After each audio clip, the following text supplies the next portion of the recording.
নমস্কার বন্ধুরা, আমি সিথি। আমার ইউটিউব চ্যানেলে আপনাদের সবাইকে স্বাগতম। আমি আজকে চলে এসেছি একটি ডিমের রেসিপি নিয়ে, গরুর দুধ দিয়ে ডিমের কোরমা। তো দেখুন আমার কি লাগছে। আমি সিদ্ধ করে রেখেছি কিছু ডিম আর কিছু আলু সিদ্ধ করে ছিলে কেটে নিয়েছি। এই 4টা ডিম নিয়েছি আমি, তার থেকে আর কিছুটা আলু আর একটা বেগুনের অর্ধেক পাতলা করে কেটে নিয়েছি, কিছু কাঁচা ঝাল চিড়ে নিয়েছি, ব্যাস। আর কিছুটা দুধ আমি গরম করে রেখেছি আগে থেকে, দেখাই যাচ্ছে উপরে।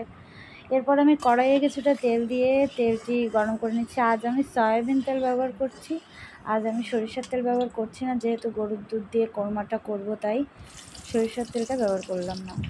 তো আমি এখানে দিয়ে দিলাম 3টা মতো দারচিনি আর 3টা মতো এলাচ দিয়ে কিছু সময় ভেজে নিলাম। ফ্লেভারটা একটু ছাড়লেই তারপরে দিয়ে দিলাম গোটা জিরে কিছুটা, ব্যাস। এবার আবার নেড়ে চেড়ে কিছুটা ফ্লেভার ছাড়লেই দিয়ে দেবো 4টে ডিম। তো ডিমগুলো দিয়ে আমি কিছুটা লবণ আর হলুদ দিয়ে ডিমগুলো হালকা করে ভেজে নেব। খুব বেশি কড়া ভাজি করব না, যেহেতু কোরমা, তা না হলে ভাজিটা অতিরিক্ত হয়ে গেলে ডিমের উপরে একটা শক্ত শক্ত আবরণ হয়ে যাবে, আবার সেটা খেতে খুব একটা মজা লাগবে না। তাই আমি একটু হালকা করে ভাজি করে নেওয়ার পর আমি এর সাথে ডিমগুলোর সাথে অ্যাড করে দেব আলু। তো দেখুন ভাজিটা হলেই আমি আলুটা অ্যাড করব। বন্ধুরা, আমার চ্যানেলের ভিডিওগুলো যদি আপনাদের ভালো লাগে তাহলে অবশ্যই চ্যানেলটিকে সাবস্ক্রাইব করবেন এবং লাইক, কমেন্ট, শেয়ার করে সবসময় পাশে থাকবেন। তো দেখুন আমি এই যে দুধটা জাল দিয়ে রেখেছিলাম, আর এখানে আমার ডিমগুলো আস্তে আস্তে ভাজি করতে করতে কিন্তু অনেকটাই ভাজি হয়ে এসেছে। এরকম সময় আমি আলুগুলো দিয়ে দিলাম। এবার আলুগুলো দিয়েও কিছুক্ষণ নেড়ে চেড়ে আলুটা ভাজি করে নেবো ডিমের সঙ্গে, যাতে লবণ হলুদ ভালো করে মেখে যায় এবং সুন্দর করে ভাজি হয়ে যায়। খুব বেশিক্ষণ আমার ভাজি করা লাগবে না, দেখুন। তারপরেও কিছুটা সময় নিয়ে ভাজি করব। দেখতে থাকুন, সঙ্গে থাকুন।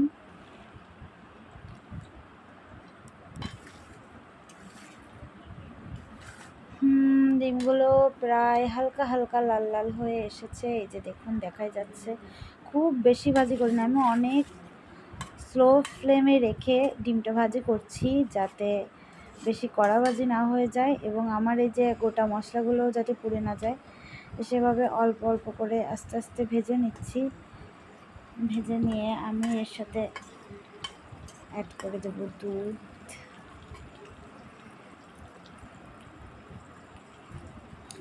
তো বন্ধুরা দেখুন আমার ভাজি প্রায় শেষের পথে। এবার আমি আস্তে আস্তে অল্প অল্প করে দুধ মিশিয়ে দেব আমার এই ডিম ভাজির সঙ্গে। এখানে আমি গরুর দুধ ব্যবহার করছি, প্রায় হাফ কেজির থেকে একটু বেশি হবে, জাল করে কমিয়ে নিয়েছি।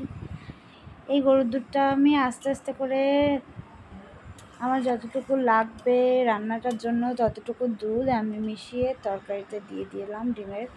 এবার এটা রান্না করছি। দেখুন তেজপাতা দিয়ে দিলাম 3টা। আমি সবসময় ঝোলে তেজপাতা দিই, যাতে ফ্লেভারটা অনেক ভালো আসে। এখন আমার যখন কিছুটা জাল দেওয়া হয়ে গেছে, তখন এমন একটা পর্যায়ে আমি আর কি পাতলা করে কেটে রাখা বেগুনগুলো দেখুন ছড়িয়ে ছিটিয়ে দিয়ে দিচ্ছি। এই বেগুনটা দেওয়ার কারণে ফ্লেভারটাও অনেক সুন্দর আসে আর খেতেও অনেক অনেক স্বাদ হয়। আপনারা অবশ্যই একদিন রান্নাটা করে খেয়ে দেখবেন। আমরা শুধু নারকেল দুধ দিয়ে ডিম রান্না করি, দো পেঁয়াজি করি, ডিমের ভুনা করি, কত কিছুই না করি, কিন্তু গরুর দুধ দিয়ে সচরাচর মনে হয় রান্না করে খেয়ে দেখা হয় না।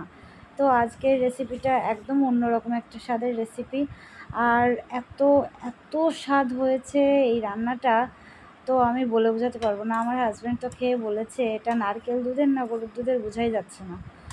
আর অনেক অনেক স্বাদ হয়েছে। দেখুন এভাবে আস্তে আস্তে করে আমি রান্নাটা করব। আর এই দুধটা কিন্তু একদম কমিয়ে নেব। যখন আমার রান্নাটা প্রায় শেষের পথে, তখন আমি দিয়ে দেবো সামান্য পরিমাণ চিনি। নারকেল দুধ তো এমনিই মিষ্টি হয়, তাই খুব একটা চিনি দেওয়ার প্রয়োজন হয় না, কিন্তু যেহেতু আমি গরুর দুধ দিয়ে রান্না করছি তাই আমার কিছুটা চিনি অ্যাড করা লাগবে, তাহলে স্বাদটা একটু বেশিই ভালো হবে, তাই আমি কিছুটা চিনি অ্যাড করলাম। এরপর আমি অ্যাড করে দেবো সামান্য পরিমাণে, দেখুন সামান্য পরিমাণে ঘি অ্যাড করে দিচ্ছি আমি। এই ঘিটা দেওয়ার কারণেও ফ্লেভারটা কিন্তু অনেক সুন্দর আসে, অনেক সুন্দর। তো এই ঘিটা অ্যাড করার পর আমি দেখুন নামিয়ে নিয়েছি সার্ভিং ডিশে। নামিয়ে নেওয়ার পরেও আমি আরও কিছুটা ঘি অ্যাড করব। সব মিলিয়ে আমি প্রায় 1 চা চামচের মতো ঘি অ্যাড করেছি। আগে 1/2 চা চামচ দিয়েছি আর এখন 1/2 চা চামচ দিলাম। তো এই ঘিটার জন্য একটা অসাধারণ ফ্লেভার আসে, যেটা আপনাদের না খেলে আপনারা বুঝতে পারবেন না। যাই হোক, আমার কিন্তু রান্নাটা শেষ, এবার জাস্ট খাওয়ার পালা। আর দেরি সহ্য হচ্ছে না, এত সুন্দর একটা ফ্লেভার আসছে রান্নাটা থেকে। তো কিছুটা আমার বাকি আছে, ব্যাপারটা হচ্ছে কি আমি জিরের গুঁড়ো কিছুটা না দিলে আমার লাস্টে আসলে মজা লাগে না। তো জিরের গুঁড়োটা দেওয়ার কারণে অনেক সুন্দর একটা ফ্লেভার আসে, আরও দ্বিগুণ স্বাদ বেড়ে যায়। তো আমি জিরের গুঁড়ো দিয়ে নিয়েছি। এবার দেখুন আমার রান্নাটা পুরো কমপ্লিট। তো এতক্ষণ আমার সঙ্গে থাকার জন্য, আমার ভিডিও দেখার জন্য আপনাদের অনেক অনেক অনেক ধন্যবাদ বন্ধুরা।